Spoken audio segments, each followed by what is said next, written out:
Arnala health ट्रस्टचे श्री महालक्ष्मी हॉस्पिटलतर्फे मोफत आरोग्य शिबिर आयोजित करण्यात आलेलं आहे।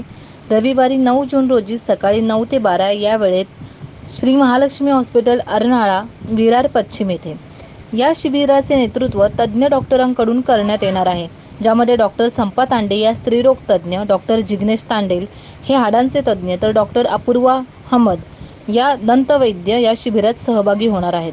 शिबिरामध्ये महिला आरोग्यविषयक तपासणी केली जाणार असून हाडांची व दंत तपासणी देखील केली जाणार आहे, तर नागरिकांनी याचा लाभ घ्यावा। शिबिरात सहभागी होण्यासाठी 70 66 97 06 65 या क्रमांकावर संपर्क साधावा। VPL यूट्यूब चॅनलला लाईक करा, सबस्क्राईब करा आणि बेल आयकॉनवर क्लिक करायला विसरू नका।